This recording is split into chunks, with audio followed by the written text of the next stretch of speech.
عدل نامہ رسول صلی اللہ علیہ وسلم سے حاصل شدہ پیغام۔ اعوذ باللہ من الشیطان الرجیم، بسم اللہ الرحمن الرحیم۔ معزز ناظرین و سامعین، السلام علیکم ورحمۃ اللہ وبرکاتہ۔ گزارش یہ ہے کہ ہمارا چینل الحمدللہ ہاشمی پرافرس نیشن یا قوم رسول ہاشمی اب تک عدل نامہ رسول صلی اللہ علیہ وسلم پر کافی پروگرام پیش کر چکا ہے۔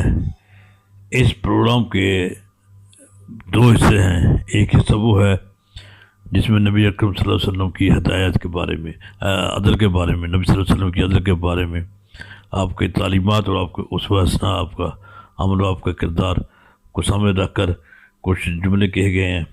ان کی تعداد تقریباً 150 ہے۔ یہ تو پہلا حصہ تھا۔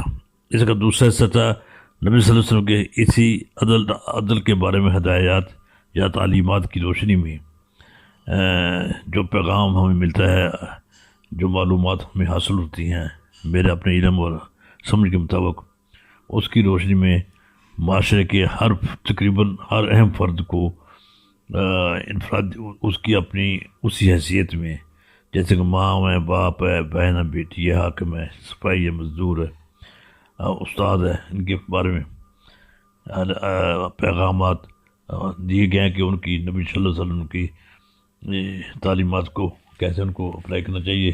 آپ نے حکم دیا تھا کہ کلکم رائن کلکم مسئولون عن رعیتہ، کہ تم ہر ایک اپنے اپنی جگہ پر اپنے اپنے رعیت یا اپنے اپنی کاموں کا ذمہ دار ہے۔ جس کے ذمہ جو کام ہے وہ اس کے متعلق جواب دے، اس کی ذمہ داری ہے۔ اس حدیث کا عام مفہوم یہ ہے، تفصیلات تو اس کی کافی ہیں، کافی زیادہ ہیں۔ بس یہ دوسرا پیغام یعنی حصہ تھا جس میں پیغامات جاری کیے گئے۔ اب تک ہم 9 پیغام جاری کر چکے ہیں، اور جس میں ہم نے 28 شعبوں سے وابستہ افراد کو مخاطب کیا ہے۔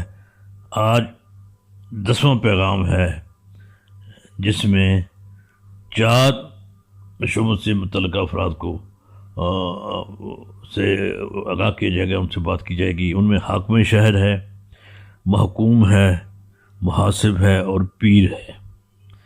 تو اس طرح اب کل تعداد بن جائے گی 32، یعنی آج کا پروگرام شامل کر کے 32 افراد کو ہم نے ان کے کام سے متعلق پیغام دیا ہے۔ اب آپ 32 نمبر یہ پیغام نمبر 10 سنیے اور دوستوں تک پہنچائیے، شیئر کیجیے، اور دعا کیجیے اپنے لیے بھی، وطن کے لیے بھی، میرے لیے بھی۔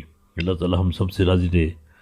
اللہ تعالی ہمیں دین کی صحیح سمجھ عطا فرمائے، ملک و معاشرے کی خدمت کی توفیق عطا فرمائے۔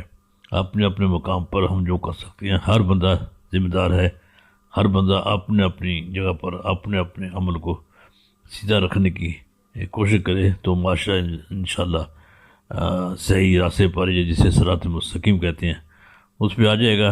اللہ تعالی ہمیں اس بات کی سمجھ عطا فرمائے۔ اب آپ سنیے پیغام نمبر 10۔ السلام علیکم ورحمۃ اللہ وبرکاتہ۔ پیغام نمبر 10۔ حاکم شہر ہے تو انتظامات میں عدل کر، محکوم ہے تو تعمیل میں عدل کر، محاسب ہے تو سب سے عدل کر، پیر ہے تو بیت میں عدل کر،